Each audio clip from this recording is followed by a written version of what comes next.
Lo cierto es que con el entusiasmo de lo nuevo, así arrancó Boca, el primer partido del ciclo Diego Martínez. No se había sucedido más de 4 toques tras el pitazo inicial que sobre la izquierda Merentiel y Ramírez presionaron la salida de Platense y la pelota le quedó a Langoni para ensancharse un centro que terminó en nada. Pasó esa jugada y otra corrida sin efecto de Lucas para que el local empezara a acomodarse y lo del juguete nuevo quedó en eso, en un arrebato. Muy pronto, Platense se acomodó mejor en el partido y no pudo imponer su plan ante un Boca impreciso y faltó el timing poquillo de inicio de temporada. El local que se aproximó al arco del Chiquito Romero con un cabezazo de Vázquez. Luego del primer tiro de esquina, cuando no se había jugado 5 minutos. Un rato después apareció solo Ciro Rius, luego de un pelotazo cruzado, pero el ex argentino le sacó de la cancha cuando Romero poco podía y ya había hecho. Boca se llenó en este momento de nervios, y así el partido se hizo trabado. Ya Ramírez no era el de la pretemporada, al lado de un Paul con muchos errores no forzados, y entre ambos no podían asociarse con un Bolaüe que desaparecido de la escena.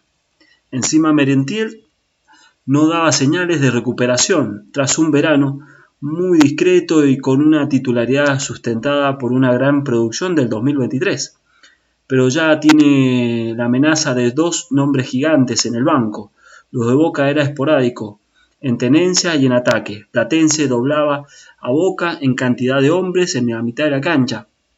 Era más intenso y la llegada antes de las divididas.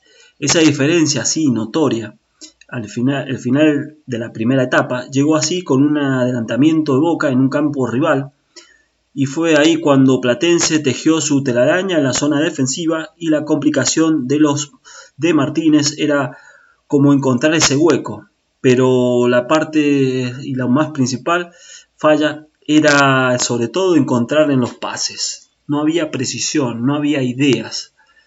Sin cambiar fichas, el flamante DT de Boca decidió arrancar el segundo tiempo haciendo avanzar a los laterales y cubriendo la saga con Campuzano, bajándolo unos metros más atrás, al menos en la salida. La tenencia se mantuvo como el final de la primera parte y Boca ya decididamente asumió el protagonismo, aunque en un principio solo desde las intenciones. En ese panorama, y siempre en el contexto de un partido cerrado y sin emociones, la asistencia de Bolaüe le puso a Merentiel para dejarle un mano a mano con Corsini. Fue una extravagancia en la noche, pero estaba claro que no era la noche de la bestia, porque directamente le erró al arco, y lo último que hizo antes de dejar la cancha en el ataque y sobre todo y dárselo a Cavani, a quien acompañó en su ingreso en el debut de Kevin Zenón, y ya a partir de Boca ahí empezó a ser mejor, pero lo lógico desgaste propio del paso del reloj permitían por momentos encontrar espacio, y así lo tuvo Platense, que no lo dudó, no pudo meter porque Advíncula cerró justo a Martínez, que entraba solo por meter un cabezazo. Luego Boca tuvo 2 ocasiones, pero Cavani primero se la sacaron justito abajo del arco, y después, siempre tras un centro de Fabra, el uruguayo le falló un cabezazo que lo encontró solo y con un arquero resguardado. Pero todo en posesión adelantada. El final fue casi cantado. Ambos querían ganarles y no parecían conformarse, pero no les daba más. Boca, tal vez por peso individual, se aproximó un poco más, mereció llevarse el triunfo.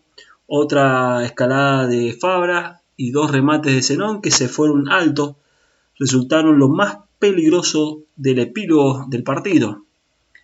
Y no hubo más. El subcampeón del fútbol argentino, en proceso de rearmado, dejó una buena imagen en el estreno de una nueva Copa de la Liga. Para este Boca, es tal vez muy temprano sacar conclusiones siendo el primero del año. No se obvió ese equipo fresco que ilusionó en el verano, pero la imagen de un final más intenso, sobre todo con los buenos ingresos de Zenón y Benedetto, y algunas actuaciones individuales dejaron algo de crédito abierto para Diego Martínez, que tendrá mucho trabajo antes de salir de nuevo a la cancha en medio de la semana, y que la novedad del 2024 ya deja de paso a algo más parecido a un equipo. Lo cierto es que luego de esta actuación y de varias jugadas que faltaron precisión o pases más claros, Boca terminó un partido muy amargo, le faltó más ideas en juego de ataque, no tuvo vinculación, no hubo jugadas claras excepto la de Merentiel, las demás fueron solamente pelotas al espacio, centros y nada más.